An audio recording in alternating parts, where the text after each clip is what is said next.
Good morning and welcome to Emerson Institute at City of Light. We're coming to you live from our campus at 3125 Presidential Parkway in Atlanta, Georgia. And we're filming from the Dr. Angelo Pizzello Wisdom Center here at City of Light.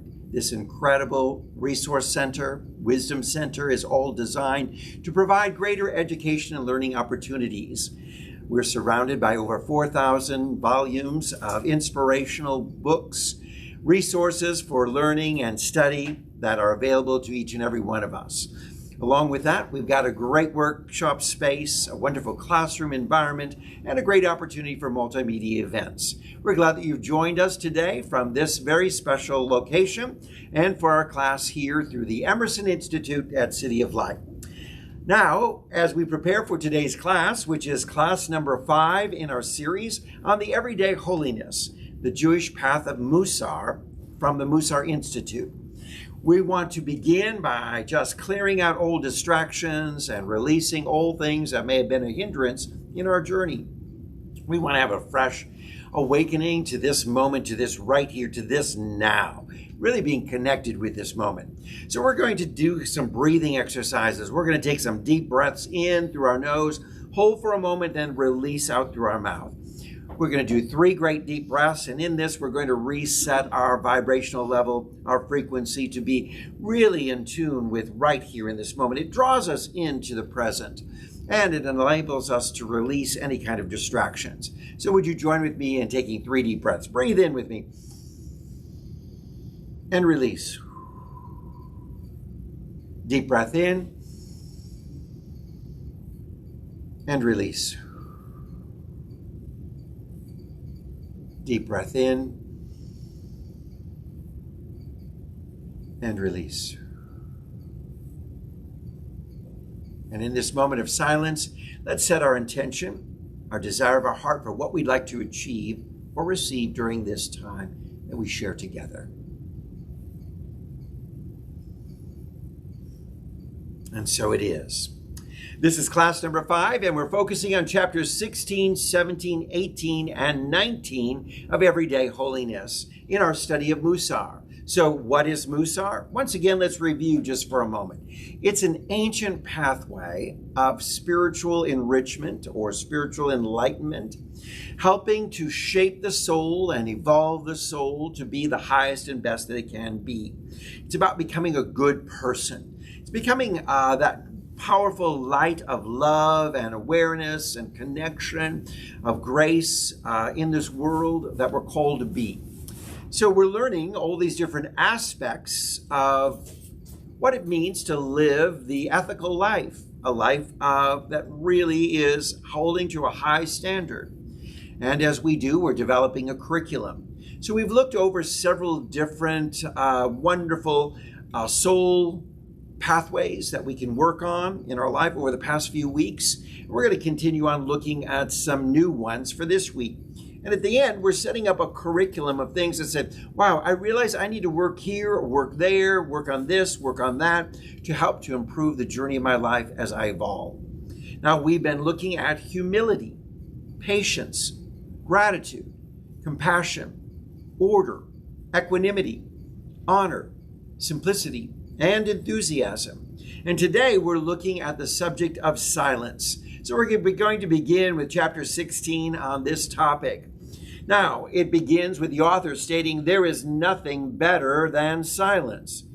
Well, let me tell you this. As a parent, I can tell you that. Nothing better than those moments when your kids were taking a nap and there was beautiful silence. But this is talking about your spiritual life. That there's nothing richer, more powerful for you in your life than to be in the stillness. Now we know that the scriptures invited us to understand stillness and its power in our life, as it says, be still and know. So the opportunity of knowing only comes through the stillness, through the silence, through the time of contemplation and meditation in our life. Our greatest spiritual work of evolving the soul then is done in silence. We may think our greatest work of evolving the soul is done in service or an activity or an action. Those are wonderful things too. But the greatest opportunities of experiencing the knowing, the understanding of the infinite, the greater wisdom and knowledge of this universe, the wonderful insights that the divine wants to impart in our life, it comes through us simply being still and in the silence. It is in the silence that the soul and the spirit develop their strength to serve, to be in action, to demonstrate. But it all begins as we look to the power of silence within our life. Now, so often that is an overlooked attribute or a characteristic of our life. And we're thinking, well, wait a minute, we're always called to speak up, speak out, be a voice, be there, and those are good things too. But the longer we spend in the silence, the more clear our voice will be. The longer we spend in the silence and in the quiet and the meditation, the more pure and clear the voice will be in expressing the wisdom of the divine. Now, there's an admonition in Scripture that says, "Hear, Israel, the Lord your God is one." Hear is the key word. Our only silence, it's only possible in the silence to hear. We want to hear, well, we've got to quiet the mind, quiet the chatter, to be able to listen to what the Spirit is saying to us. I'm going to let you know that during the journey of your day today, the Spirit of God, the very universe, is going to be speaking to you throughout this day. There will be various different signs. There will be different messages that will offer to you through your activities. And I want to remind you that if you are attentive and in the stillness and observant, you will be able to hear these wonderful voices presented to you. Now, will they be in audible voices speaking from heaven on high in some great voice? No, but it's something that says, wow, I just felt like the Spirit was speaking to me through an experience I just had, through something someone said or some encounter that I had, and I feel like it was just really maybe God's guidance or importance. You know, I have some day-to-day experiences where I'm learning and Spirit is speaking to me more and more about what you want in life. And as you mature and grow older, I'm realizing, well, wait a minute, there's some things I don't want in life. And I appreciate the Spirit speaking to me and ever reminding me that if you want this life to be the fullest and most rewarding and enriched life, then there's some things you're going to have to let go of. And maybe one of them is some fears or anxiety or worries, stress, etc. And as we listen to the universe speaking to us, we realize, wait a minute, this is what I need to work on. Thank you for that message. I'm so glad I took time to hear. That I wasn't busy with mind chatter, but I was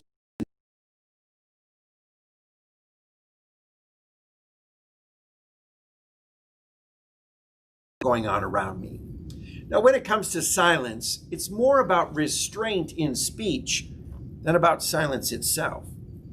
Or it's really about taking this time to just not talk and just contemplate, observe, listen. You know, so often in our world, we're so aggressive with preparing responses in every conversation that we don't listen to one another. We're so busy thinking about how we're going to respond to some statement or something, what somebody said, or a story that we want to tell that relates to it, rather than really stopping and pausing and just saying, let me just think about that. Let me just, for it is in the silence that we learn the best. It's in the quiet of listening to the wisdom of the ages. It's in the quiet, in the silence, that we're able to really, through the power of contemplation, really grow, learn, and understand all that has been imparted to us. So it's really important to spend some time in silence each and every day, and to learn to just be still and quiet and not respond to everything that's out there in this world. I highly recommend a little bit of keyboard silence when it comes to Facebook. We don't need to offer our 2 cents to every comment that's been posted, because quite often all we do is create arguments.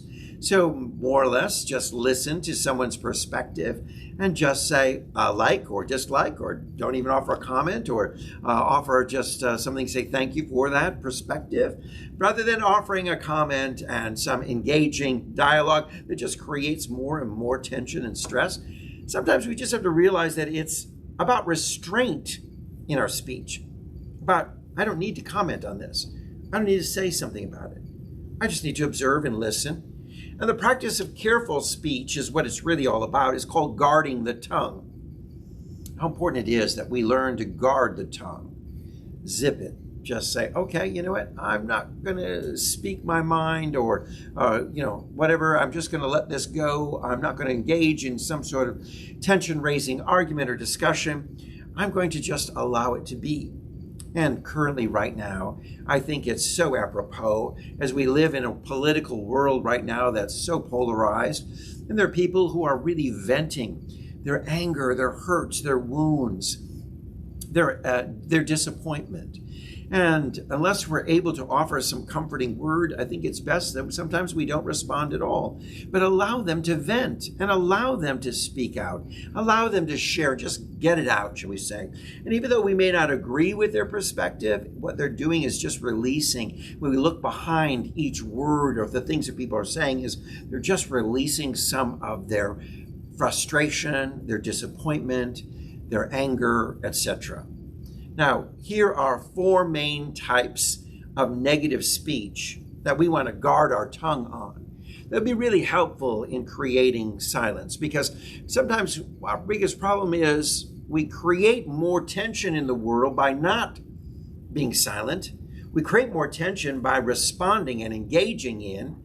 And so what we want to do is look at some of these aspects that are of negative speech that we want to really guard our tongue on. The first is degrading speech. Let's be careful about we're not sharing something that's degrading to someone else, that's tearing someone down. You know, what we don't do enough of is build the body up. Build one another up. Encourage one another. Uplift one another. And just really doing some great work of offering that which is encouraging and supportive and acknowledgement of the work and life and love and light that one another is. And I think that this world is hungry in this moment right now, that it needs a little bit more supportive, affirmative word. Compliment one another. The second is negative statements about one another, just talking negatively about people. Third is gossip, passing on negative things people have said. And number 4, making statements that imply something negative just in general, and that's the implications. You know, in today's world, people are saying, well, this person could be guilty of X, Y, and Z. I don't know it for a fact, but it could be. I'm not really sure. What they're doing is just implying something, planting a seed of something that they don't really know is really true, but just creating discord in our world. So this wrong speech really, in a biblical term or a spiritual term, is the equivalent to murder. That's right, murder. Because what happens is we can often kill people's spirit. We're actually attacking the very spirit of the individual with our words. Now, we know in the 10 Commandments it says, thou shalt not kill. And many people say, I get that. I don't have a gun, a weapon, a knife. I have no intention to kill someone. That's not my desire. But are we killing people with our conversation and our words? Because what happens is when we speak in these patterns of negative speech, 1, it harms the person who said it. 2, it harms the person who heard it. And 3, it harms the one about whom it was said. So we realize that we're creating a lot of negative energy in this world. And sometimes we do it not really thinking clearly about our words, and maybe we're just expressing our frustrations or our scenarios of what we're going through on a day-to-day basis. And it really does us no good to just demean someone or tear someone down or speak negative conversations about one another. It's really important that we embrace the uplifting power. And I'm not going to bring politics in too much, but all right. I try to look at what's going on the television. And when they criticize Warnock for saying you can't serve God and the military, most people, if they're not critically thinking, if they're not thinking about that statement, are going to realize that the people that are trying to speak negatively about him are creating the duality that we don't want. We want the oneness. If you're on the spiritual path, that's true. But when you can't be in the military and kill people and be serving God killing people. And so spiritually, that's understandable to me.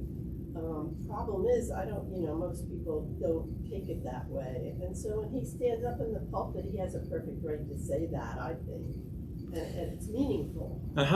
So what we're finding is that in our world today, many political ads, the secret that they use is to offer an implication, to imply that there's something wrong with something, but rather than really expressing the clarity. And by not offering clarity through the implication of something negative, they can sort of incite or manipulate the audience. And that can be true of every political party and every candidate. So what we want to be careful of is that we are not engaging in fear-based conversation, or that we're not engaging in conversations that are tearing down through implication or wanting to harm someone. I love the political ads where politicians just focus on what they plan to do, what their passions are, how they help to make our nation better. Those things are really the best ads, and I think the most productive, versus those that are constantly bombarding with negative energy and using ways to harm or hurt their opponent. Now, the soul needs silence just as much as the body needs sleep. Now, isn't that interesting? Because let me tell you this. In our world right now, we are being bombarded with the monkey mind chatter that's going on. Our world is full of all of this news and media and information that's coming at us so quickly that the soul seems to be living in a realm of complete unrest. And it needs the silence. It needs to get away in meditation. It needs to be in a time of contemplation and reflection. It really needs this so desperately, just as much as the body needs time to go to sleep. It needs 8 hours of sleep. Well, the soul needs a certain time frame of just rest. And this rest then is a silence that will enable us to sort of cleanse. It certainly will enable us to dream some dreams. To awaken the soul, to be deeply real and relevant to the time and the moment, to live out our spiritual life to a higher level. So this is beautiful things that happen in this time of meditation or silence. Steve. So can we say we're talking about contemplation, only we're just not using that word? But is that kind of what we're talking about here? I think silence is a contemplation, because what happens is in that silence we have to just leave the opening for us to then clear thoughts to arise that we may meditate on or think about in the silence, and we're not welcoming new monkey mind chatter of the outer world, but we're allowing the inner world to rise up. So the inner voice to speak versus the outer voice of the world to occupy. So I really would encourage us as we prepare for the year of 2021 that we do some time of meditation, silence, just sitting in silence. I think another great thing can be, I encourage you to take some time to go to a park or a wooded area and just do a nature walk of contemplation where you've removed yourself from the noise and chatter of this world and you've just engaged in an environment of nature and of just the beauty of the world around you.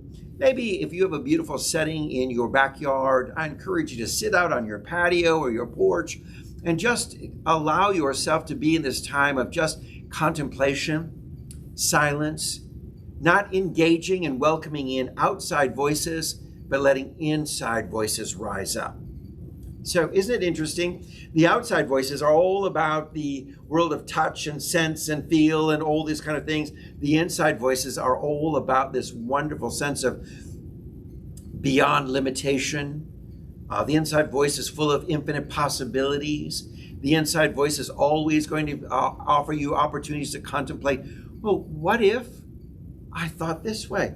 Well, what if I welcomed something positive about 2021? What if I began to dream beyond my limitations and to think, well, what will this year unfold for me?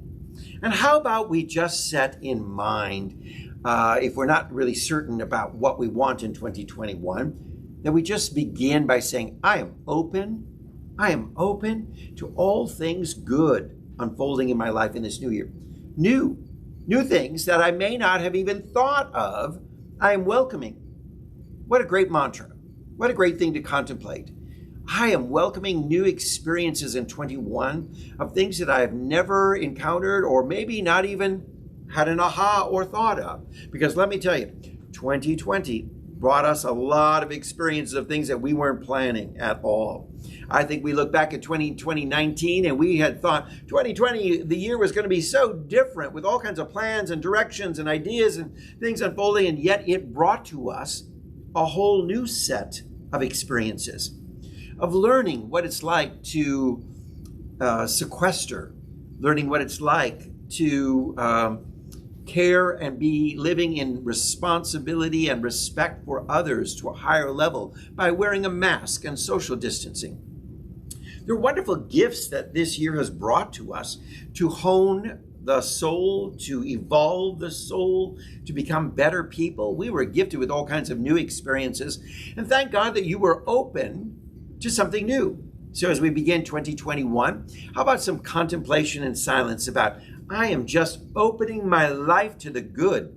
Now we sing that song at City of Light, one of my favorites. I am opening up to the good. I am opening up to the good. Well, that's really what our mindset should be as we begin to prepare for 2021. Then allow that inner voice to speak to you about new ways that are unfolding for you in this new and upcoming year. There's going to be all kinds of opportunities for exciting things for the soul to continue its evolution in a new way. Now, one of the things that we want to understand is that this inner quiet really is a route to God and to wisdom. And it really, throughout Scripture and in the sacred pathways of so many traditions of spirituality, silence is so valuable. Yet we have underestimated the power of it, and part of our problem is we actually are sometimes uncomfortable with silence in our world. Now, a good 200 years ago, people were more comfortable with silence. They didn't have all the radios and televisions and multimedia and social media coming at you and your phone speaking to you and text messages and this ringing and that ringing and all this kind of stuff. Information coming at you left and right that you didn't even ask for, but it's coming. And so often we're so used to chatter and noise that we're not actually comfortable with the silence. That the awkwardness of being in silence after a while is like, ooh, it feels a little strange. It feels a little uncomfortable. Steve has a comment. I've noticed that about some of the people I've encountered throughout my life. They've got to have something on all the time. The radio, the TV, they've got to keep having some kind of noise going on. Right. And I think, a while back I mentioned, there's a difference between stillness and numbness. And I think a lot of people are looking right now, I guess because of all the problems in their life, they're looking just to be numb so they don't feel anything. And I think that's why they listen to a lot of noise, probably why they drink, smoke, and all that other stuff. But I think it's because they just don't want to feel pain or the stress or any of that. It becomes a distraction. It becomes a distraction. And we look for distractions to keep us from dealing with what we really need to work on within our life. So we may run to a distraction of, noise, sound, music, television going on, or as Steve mentioned, sometimes we look for distractions of drinking or whatever it may be, just to help us deal with the fact that we don't want to really deal with what we need to deal with. Okay, Ann. Well, I was just going to say, the silence for me gives me a place to release if I need it, if I need to cry or feel a feeling and feel it and cry about it.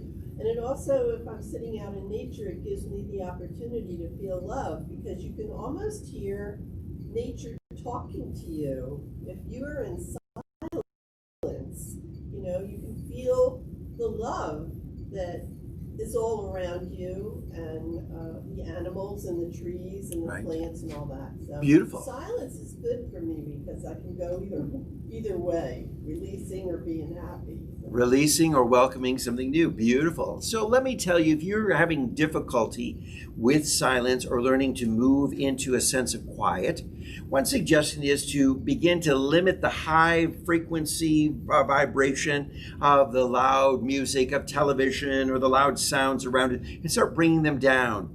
In this room, there is the simple white noise of the air conditioning or heating unit. And it just creates a soft background noise, but helps us move into the stillness and into the silence better. So we begin to, instead of a speaking voice, we move down to maybe some soft music, and then from some soft music, we work into a quieter place. And then we let it go, and maybe it's just the hum of a fan going in the room. And before you know it, it's releasing everything. And sometimes in that silence, the first experiences people may have in the silence is, whoa, I hear all kinds of things like birds, and I heard squirrels running by in the woods, and I hear a car going by that I never heard of, and I hear all, whoa, now it's like there's just too much going on, because it's a new frame of listening. And then as we go deeper in, we move into that place where we allow the soul to start speaking to us, and thought rising from the subconscious that wants to lead and direct us, and for us to offer things for us to contemplate and to work on that can really be so incredible work for really helping us evolve the soul. Now, the soul needs this contemplative or contemplative solitude in order to digest learning and experience, and then to convert the learning and experience into wisdom. So, let me tell you this, that one of the great things I think for us in the learning environments is like when you go on a retreat, maybe you had a wonderful speaker offer a workshop and offer some great insights, and then they give you some time to do a little nature walk in the woods. And you get a chance to think about what was said, and you begin to digest what was the information, and to allow that or the experience that you just went through now to help you convert it into wisdom. Because one of the problems that we have is we do have a wealth of information coming at us for our spiritual good and to help us along the pathway. But because we don't take time to digest it, what happens is we don't absorb all the nutrients and vitamins, we might say, of that spiritual teaching to nurture and evolve the soul. So it's really important that we've done some work of converting or digesting the classes, the information, the Sunday experience, the encounters and the experiences we have with family and friends, and allowing that to digest within us, that it converts us to say, okay, I've learned something. I've gained something. I've become richer through this experience because I've allowed myself to contemplate about it. So in seeking wisdom, the first step is this: silence. The second step is listening. The third step is remembering. And the fourth step is practicing. And the fifth step is teaching others. So if you're seeking wisdom, be in that silence. Then allow that silence to offer the opportunity to hear, to listen, to be still and to know. And then what you know, please take time to remember. Sometimes it's good to take a pad and paper with you as you go into silence to help you remember the things that were brought up in contemplation. And then go about practicing it. Because whatever you've learned, it's important that we put it into experience, because then it ingrains within us. And then lastly, the best thing we can do is to offer opportunity to teach others. Let's move on to our next chapter, which is all about generosity, and entitled by that wonderful term, being generous, generosity. Generosity is something that's really happening within us, for the generous heart will give freely. When we've engaged in a generous heart, that is a heart that's willing to share. And I can't tell you how important it is that we understand from our spiritual background the power of sharing in our world. Because our world was designed to be a sharing experience. and we quite often don't understand that. That the power of this world is only ignited and brought to another level the more we are willing to share that which we have and that which has been given to us. Sharing of our knowledge, sharing of our love, sharing of our grace and forgiveness, sharing of our funds and resources, caring for one another, sharing in compassion. All these great attributes are ways of that we can be extremely generous. And that is the power of sharing, because we are all in this boat, this world, together.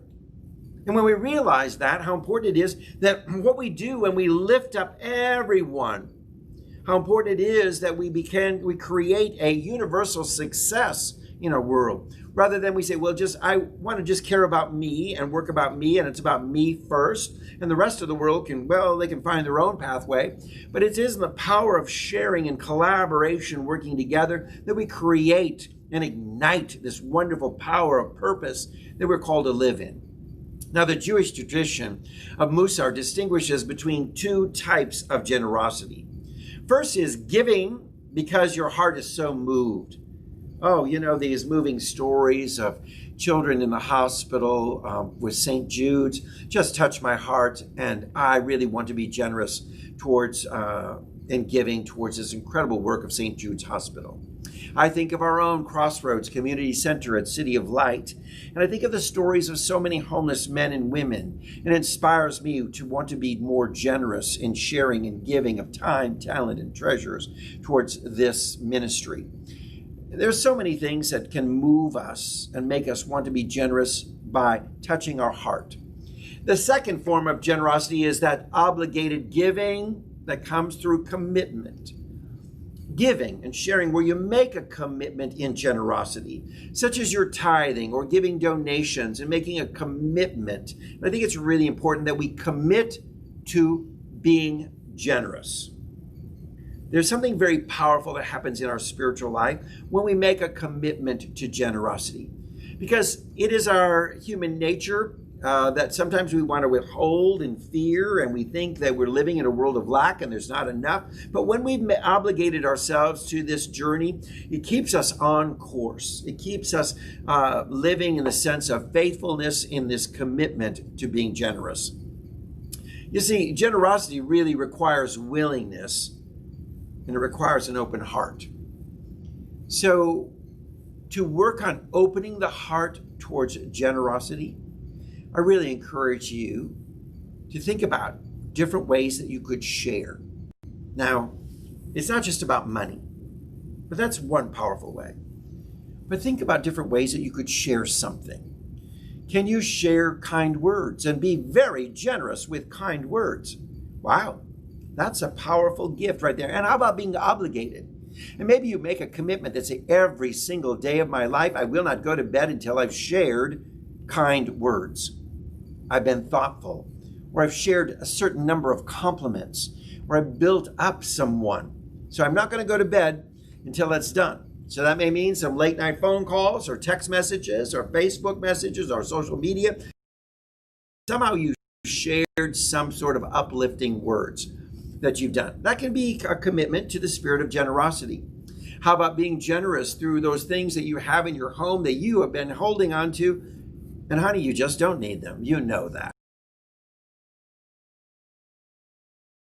Fat genes, and you've been holding on to them for 20 years, and neither one has been manifested in your life. So you've not been skinny and you've not been fat. You've been just who you are, and you're holding on to all these things in your closet, and you're saying, you know what? I haven't used them. I haven't used them for a couple of years. Why do I hang on to them when I know that somebody else could? So I encourage you to be generous, maybe offering some of those clothing items to the clothing closet at City of Light, or to Goodwill or Salvation Army or some cause or lost, where there might be a place where it's recycled, or it's gone to a consignment store that it brings blessing to someone else and helps others. We can be generous with just acts of kindness towards one another, like thinking ahead, like, oh, you know what? I think I'm going to bring a bottle of water to this meeting, to this class, or someone, with me, so I can give it away. I'm going to be prepared in my car to offer some generous things that I may have a few quarters or dollar bills in your glove box, and that you can just pull out at a moment when it's needed, or certainly carry some in your wallet or purse. so that you might just respond in any moment of sharing something. Share a meal with someone. I think one of the great things we can do is share hospitality in some shape or form. I think one of the great things in the olden days is that when people were sick or challenged or even depressed, many of the ladies of my former pastorates and churches would say, hey, I'm going to make a casserole, some comfort food, and send it over to somebody. And in today's COVID-19, you can simply, let them know you're coming by, leave it on the front steps or whatever it may be, and just say, here is a gift of compassion. Here is a way of just reaching out and helping one another.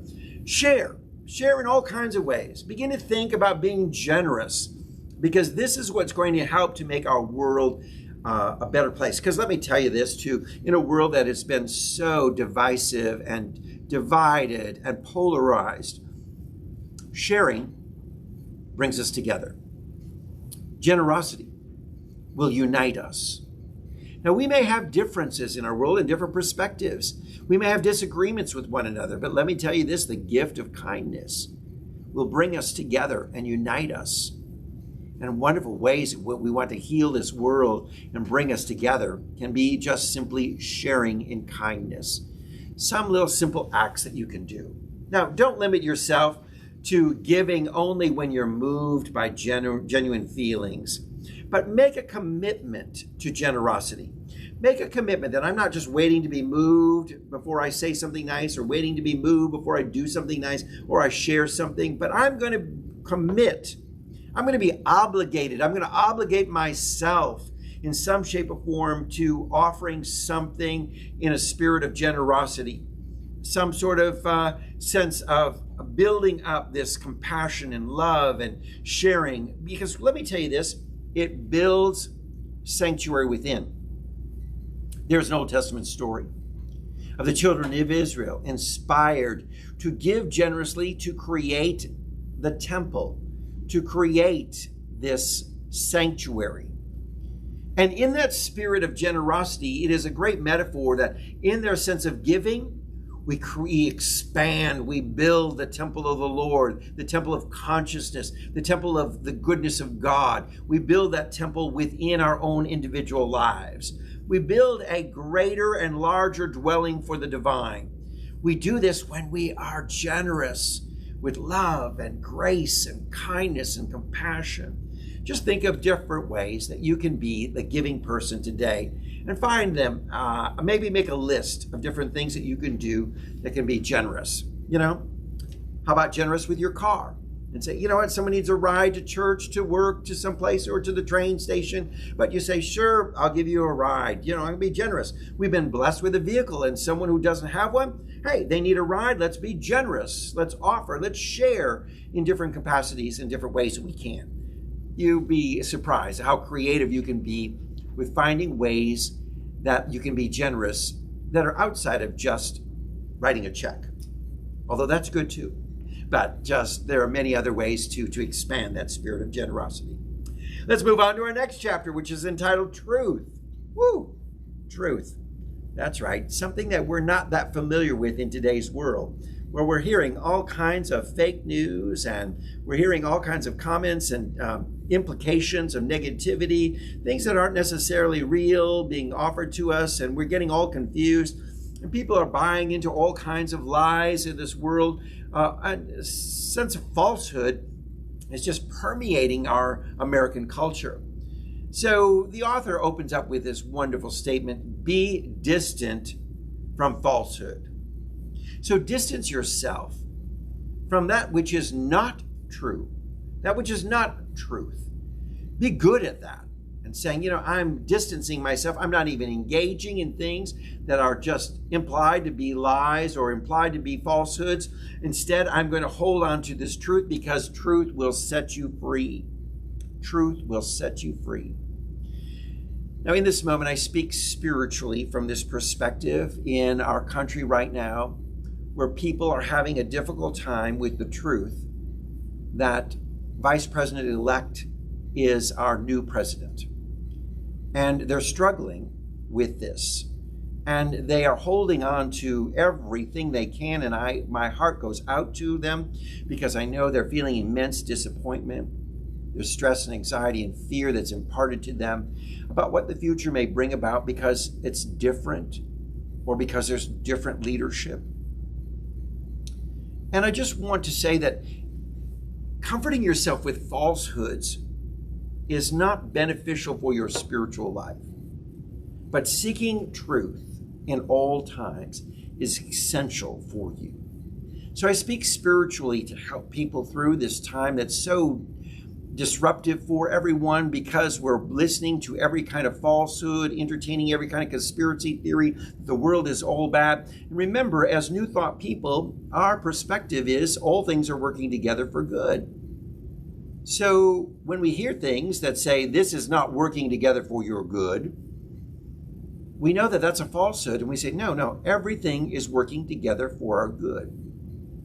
So I want to remind ourselves that even our time with President Trump was working together for our good. And even our time that's coming up ahead with our new president is working together for our good. It'll always be for our good when our spirit and our life is open to it. But we're not allowing ourselves to be comforted in our stress and worry by falsehoods. Because the source of a lie is the fear of one thing or another. And so we're afraid of some sort of outcome. We're afraid of this. We're afraid of some sort of disappointment. So we are just engaging in lies that are going on around us. Now, people will lie to cover up something that they're afraid of having revealed. People will lie, and this is true of all kinds of politicians, and I'm not choosing political sides in anything. I'm just speaking in generalities from a spiritual perspective. So often what happens is we want to shade the truth, color the truth, because we're afraid of offering a real revelation of it. So let's just talk about several scenarios around shading the truth. Because one of the things that we want to learn in our spiritual pathway is we should be more concerned about the impact of our words versus how they correspond with reality. I can't emphasize this enough. Let's be more concerned about the impact of our words than it is how they correspond to the reality. So rather than arguing with someone about a truth, think about your words and that maybe they're not ready to receive a truth. And what we really want to offer are words of compassion, words of love and concern and encouragement to say, let go of your fear of what you're afraid of and allow truth to rise and to welcome that within your life. But sometimes don't even speak the truth, because it's the loving thing to do is that we allow someone to deal with their emotions of where they are. And I want to tell you this, for those, I'm going to choose both sides of political perspective in this illustration, that there were those who could not receive the truth when Hillary was not elected president. And there's some people who could not receive the truth or not comfortable and ready to receive it when Biden was elected as president. So we find people on both sides of the political strata, and what we're looking for is this illustration here that simply says we've all experienced this, some sense of disappointment, stress, fear, anxiety about what the future may hold because our candidate necessarily wasn't the winning candidate. So for someone to kind of dig at them, well, here's the truth, you need to get over and accept this, but let's deal with people's emotions of where they are because some people are not ready to receive that.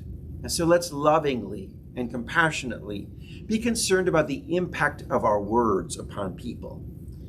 Do not hurt someone with your truthful words. Let me just emphasize this.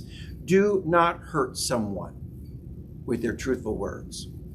Now, what does that say? Pastor, we're okay to lie? Well, let me just say this. The real question is, in every scenario, is, does it serve the needs of the soul and others? Or can you say something that just offers comfort and compassion? I think one of the beautiful illustrations for me in my life was as a pastor performing a wedding ceremony. And the bride, 2 minutes before she's going to walk down the aisle, asks a question of me. I had stepped into the gathering room where the bride is there with her father and all her bridesmaids, and the procession's going to begin in just a few moments, and I'm going to walk down the aisle and take my place as the officiant and welcome the bride and groom to come. It's all, the ceremony is going to begin, and this is the biggest moment of her life. She's so excited about this moment and what this means and her dreams being fulfilled. And in that moment, she asked me, "Does my hair look good?" Well, no. But was I going to tell her that her hair doesn't look good? No. I was just said, "Honey, you are radiant. You are beautiful." And there was truth. But I wasn't necessarily reflecting on my opinion or, what her hair looked like. So, it was one of these things where, we don't want to hurt someone in her grand moment, in her biggest moment of her dreams of her life, that she's going to walk down the aisle and go, "Wait a minute, so I told you I look horrible. I'm not going to look horrible on my wedding day, or that my hair looks terrible, or that I don't look good, or my dress isn't gorgeous," or whatever it may be, How about those people who, when the young couple brings their newborn home and their little baby, and they hold the baby up and say, "Oh, isn't he cute?" And you want to go, "That is the ugliest baby I've ever seen in my life." Now, are you going to say that, even though that may be your truth and your opinion? Or you're going to ask yourself, does this serve the needs of the soul and others? Do I want to take away from the joy these parents are experiencing right now in their newborn, in the gift that the universe has given to them and that which they see as simply beautiful and gorgeous? Would you say something that was truthful but hurtful? So here's where we might say it's appropriate for us to think first, how do I want my words to impact the person? And this is the great empathy, compassion we would have. Steve. There are times when the truth needs to be told, and yes, it hurts, but it still needs to be told. And yes, and so Steve says there are times when the truth needs to be told and it hurts. And I agree. But let us filter it with, is this the time? Okay? Was the bride's moment before she goes in the procession the right time to say the truth that would hurt? It was not. Right. That's true. Right. There are other moments. In the scenarios you presented, right, that's correct. But there are times when someone has done a wrong and they need to be held accountable. And that's where the soul and your intuitive spirit would say, does this serve the person? And that's where this hurtful truth may actually serve the person. I can think of an intervention with someone who is having trouble with drugs and alcohol. And the truth hurts to say, I know you're abusing these substances. I know that you're on a pathway that's a downward spiral. And that truth could be very hurtful and painful, but also could be helpful. So yes, there's a balance to everything in life.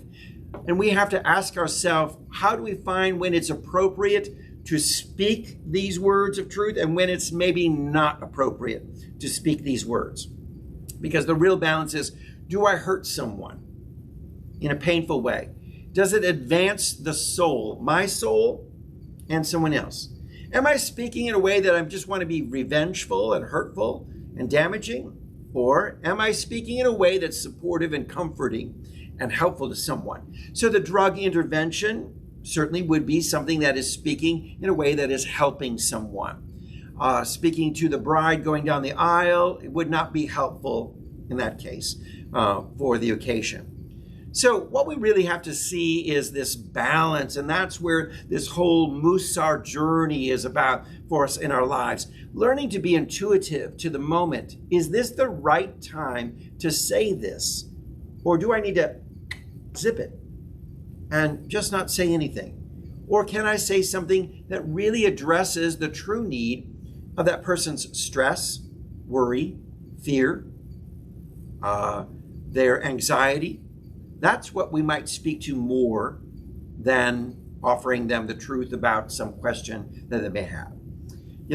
It's the ultimate, does my butt look fat in these jeans question. That we, ooh, wait a minute, there might be truth about that, but, maybe now is not the time to say it, especially if a husband saying it to his wife when she is looking for this affirmation and support and encouragement. So, this is where we have to use an intuitive sense. Now, the author also brings about thus that quite often in our world, lying is a spiritual illness. To lie is a spiritual illness. The habitual liar is really unable to perceive the divine presence of God,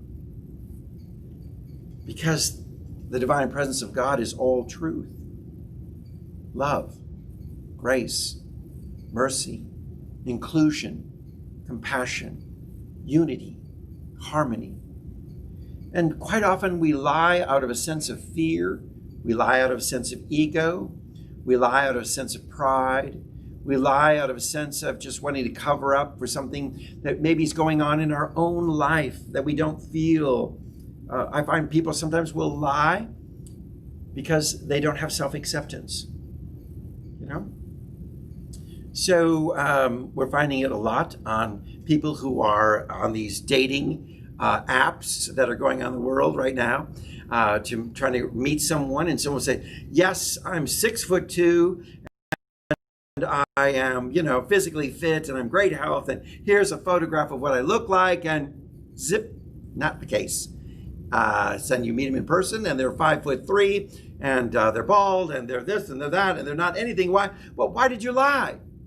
Because they were not able to accept who they are. And that's a spiritual illness. The lack of self-acceptance in our own individual life can be one of the greatest dis-eases in our spiritual life, that we haven't been able to come to terms with loving ourselves just as we are, loving ourselves and appreciating ourselves and accepting ourselves for the person that we are and how God created us. Because what happens is we continue to lie. Lying damages the inner and the outer world of that person. When you are deceptive, you are damaging your outer world, the world around you, and the others who are experiencing these lies, as well as you're damaging your inner world, your own spiritual outlet, because you're convincing yourself that it's okay to deceive. It's okay to create some sort of falsehood in this world. And this really speaks to the wounds and the inner hurts. So sometimes when I've encountered people who are lying, it's more about, I just want to have a great compassion for the inner hurts and wounds of their childhood, of their upbringing, of the experiences in life that they've gone through, that they feel it's just so important for them because they can't come to terms with reality.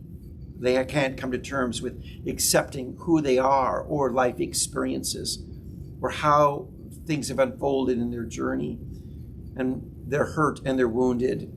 And that spiritual illness is what we see far more than our anger and frustration with their falsehoods that they're speaking. But we speak to with love and compassion towards the spiritual illness and the dis-ease that the person is going through. Now let's move on to our next chapter. It's the chapter on moderation. All things be in moderation. Now the New Testament is speaking about this, and the Apostle Paul even writes about it as a great spiritual truth for our lives. Everything in balance, moderation, okay? So moderation really requires us to kind of think things through and to bring balance to our lives. The balanced life is what's so crucial for our soul involvement. Now, moderation is true in everything we do, and it may even require some sacrifices on our part. Because aren't there some things that we just love to indulge in? But moderation would be wise. Nothing like the tres leches cake from Costco. My weakness. I could buy this whole cake. It is delicious, so moist and tasty and flavorful. I'll take a slice. 2 slices, 3 slices. Before you know it, I would just have eaten the whole cake, without even thinking. Moderation. And then after a while, you're like, oh, why did I eat all of that? I'm uncomfortable. I ate all these sweet calories and now I don't feel well. Good moderation. May require some sacrifice and discipline. This says, that cake is delicious, but I'll have one, okay, maybe 2 slices, but I won't eat the whole cake, all right? I'm going to require some sacrifice and some discipline on my part. Because many things in life are fine and good and even healthy. And problem with moderation, sometimes people think moderation means that you don't indulge at all, okay? That's not moderation, all right? Because there are some beautiful things that are healthy for you to indulge in. Now, I grew up in a tradition where people would say, you know what, it's totally wrong to drink a glass of wine. And, good moderation means no wine whatsoever. Yet the scripture, it says, take a little wine for your stomach's sake. In other words, that wine can be medicinal and actually helpful for you. And that there's some good values. So wine can be good and even healthy, but potentially damaging in excess. After you finish that 5th bottle, honey, it's, maybe too much. And moderation needs to be implied. And this is where, again, what we're looking at is, moderation is not saying I don't indulge, not just moderation says I don't overindulge. Because what happens is overindulgence will drive us away from any ability to be moderate or to be in moderation. There are inner urges that are healthy and good, such as the urge to eat, okay? But eat in moderation, okay? That's the key.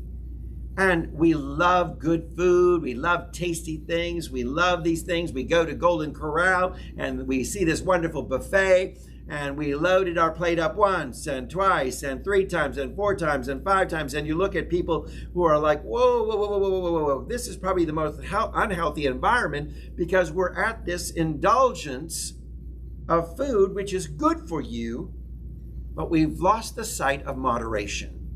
And so what happens is we engage in places and experiences that are unhealthy for us. So the key is to be aware of the inner processes of this desire as they rise within us. What's this desire saying? And here's one of our problems with moderation about a lot of things is, as we said earlier, we're dealing with stress, we're dealing with anxiety, we're dealing with the fear right now of COVID-19. A lot of people are staying at home, and what are they doing? They're just eating whatever they can find within the refrigerator. And they're buying it off the shelves and stocking the shelves up and just eating at home. And we've been laughing about people putting on the COVID-19 19 pounds or more because they have not really recognized what's going on. I'm looking for comfort, and I'm finding comfort in this food. And wait, I need to find moderation. Food is good, doesn't mean I don't eat it or I stay away from it, but I consume it in moderation, in healthy portions. In the same way as we look with all things, what am I doing? Do I get excessive? Do I overindulge in all kinds of things? Now, I have a friend who's into discipline and feeling it's really important to discipline his life. He wants to be very regimented and disciplined, and that can be a healthy urge within our lives and can be there for good. But his discipline is so restrictive that he says, I only eat from this time to that time. I'm in intermittent fasting, and I'm saying, well, wait a minute.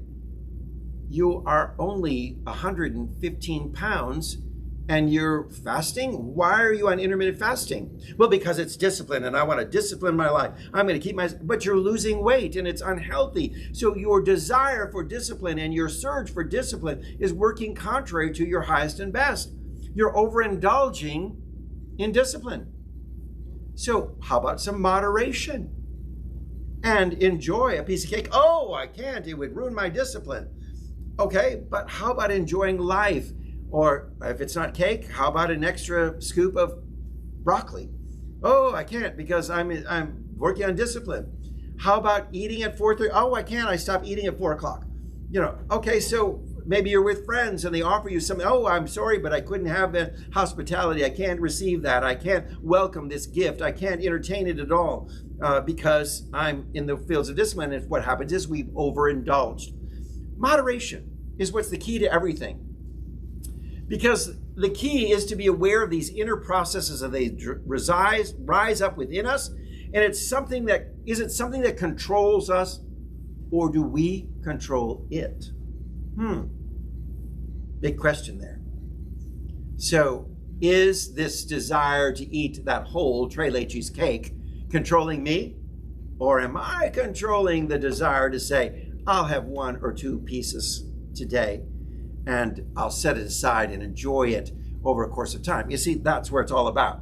So be careful that you are not I'm denying your desires as well. So it's about balance in life. Everything's about balance. It's the middle of the road where we travel life the best. Not too much to one side or not too much to the other, extremes, but all things in moderation. Well, that concludes today's study of Moosa and these wonderful attributes that we can engage in growing the soul, our soul curriculum. So I hope you've enjoyed this discussion on silence and really thinking about how it can impact your life. How about truth? How about moderation? How about welcoming certainly the spirit of generosity in all ways? And I'd love to hear what your takeaway is on each one of these subjects. So as we conclude our class today, I'm going to ask our students in this room to share what their takeaway is, to stand up and speak real loudly, if you would, please, so the microphone will hear, so that our students who are joining us through live streaming can hear. And for those of you who are joining us through live streaming, well, we'd love to hear what your takeaway is as well.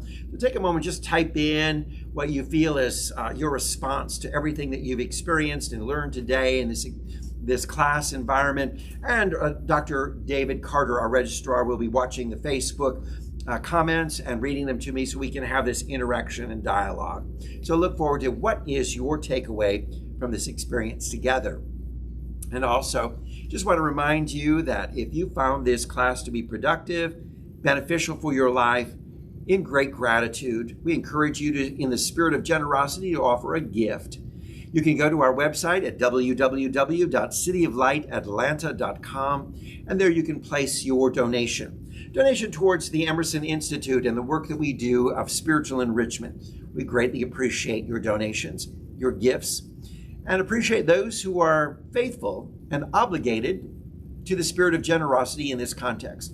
We appreciate that. And I just want to say thank you so much. Now, let's listen to what the takeaway is from our students who have gathered here in our classroom. Let's begin with Brenda. What's your takeaway?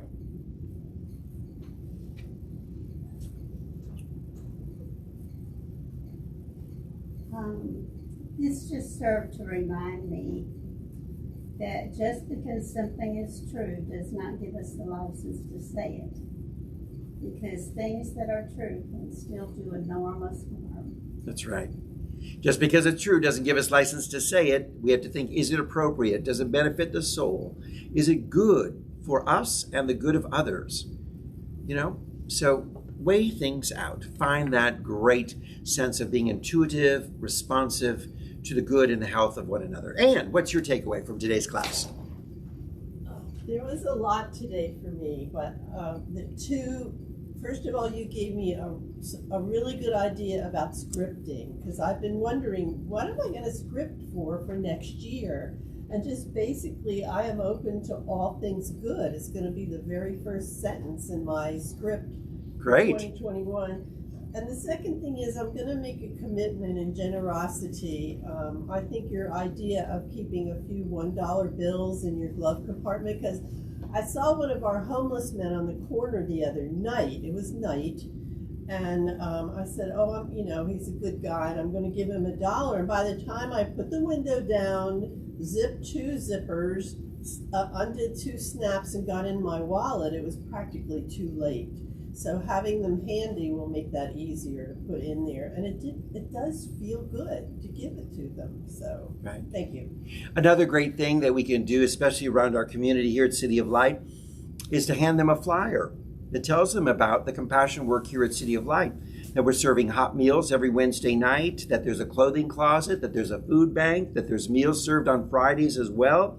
So there's a lot of things that can be so helpful for someone, even if you say, oh, I didn't have $1 bill, but you know what? I have this flyer right here in the slot in my door, and I'm going to pull it out, and here's a flyer to help you to say, here's some great resources. Great ways that we can be generous. All right, Steve, tell me what your takeaway is from today's class session. Moderation is pretty important, because it is practice of balance. It is, what we call here, it is something, about trying to regulate desires. It's a means of making sure that we can have desires as long as desires don't have us. Right. Beautiful. We can have desires as long as desires don't have us. That's right. Beautiful. All right, let's go to Dr. David Carter and tell us what your takeaway is from today's class. Just shout it out real loud. Okay, mine was the same as Brenda's. Just because something is true, that don't mean we should say it, because saying it can cause enormous harm. Right. Oh, doesn't that just bring out a sense of greater compassion and love that first, let me ask myself before I open my mouth, is this the compassionate thing? Is this going to be helpful? Is this going to be loving? Is it going to benefit me and benefit someone else? So a lot of times I say, well, the truth will certainly benefit me because I'd love to tell them that and I'll feel really good about it. But then you won't feel so good when you've hurt someone else and it hasn't really helped them. So, it's that wonderful balance. All right. Any other comments? No, but I have a question. Okay, a question. Okay, so if it's something that you really need to say to somebody and it's the truth, and you know that if you say it, it's going to be hurtful. So what do? You just do a prayer treatment and never say it out loud when you need to? Well, you have to, this is again where our spirit of intuition, intuitiveness, to know the right time to share something, because, it may not be the right time, like to say to the bride, your hair doesn't look great as you're going down the aisle, but it might be the right time to suggest, you know what, honey, I know you've asked me several times about your hair, but that style is not necessarily the best for you if you're looking for advice, or something. So there may be a time later on that's appropriate. So you have to know that, is there a moment where you think this could be helpful? If it's not going to be helpful, then don't ever say it, okay? If it doesn't really help someone, I'm going to give you an example. I have several Republican friends on Facebook, and it's not helpful for Democrats to say, you need to get over it. Biden won. Okay? Now, that's not helpful. It doesn't help someone. Okay? Because they're very disappointed. They're going through their inner hurts and wounds. They're disappointed that the life didn't unfold for them the way that they had hoped and dreamed and anticipated it. They're going through a lot of emotional stuff. How about we just take some time out and be a little bit compassionate and speak to the thing that, yes, there may be the truth that's out there, but they're not ready to receive it. So that's an example. And they may not be ready to receive the truth. So set the truth aside and deal with the disappointment. Love them through the hurt and the wound. But suppose it's something that's critical. For instance. Yeah, give me an example. Okay. My granddaughter, who is on the autism spectrum, she's having some issues. And her parents are going through a divorce, so neither is addressing the issues, and she's falling further and further and further and further behind. Everybody sees this. Everybody's walking on eggshells. But it's almost at some point you have to get the parents to see what's going on, because how long do you wait? How much further does she fall behind before somebody has the guts to say in love, tell the truth? No, you all have to address this. Children depend on their parents. Right. So in this case, the background of what you're saying is something that could be helpful to the child and the parents itself. Yes, it may be at first a little hurtful, but that may be a case, an example where you can be of a gift of blessing. And if you share these words compassionately and supportively to the parents, that can be a truth that needs to be shared. Okay? But certainly coming across and saying, here's the truth. You guys are stupid parents. You're horrible at this and you're making your child suffer probably is not the right approach to share that truth. Right. But the best would be to say, I'm sharing this with great love, and here's what I see from my parenting experience. And I think what might be helpful is, have you considered being more engaged in your child's life who's autistic? Or engaging in helping this child, because you see at any time that your child may be falling apart or falling behind, okay?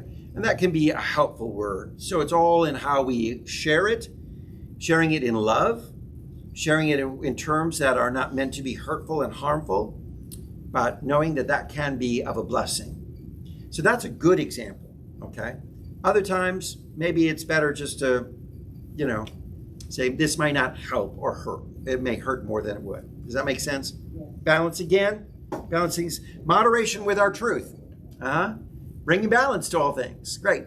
Do we have any students who have been joining us through live streaming offering comments?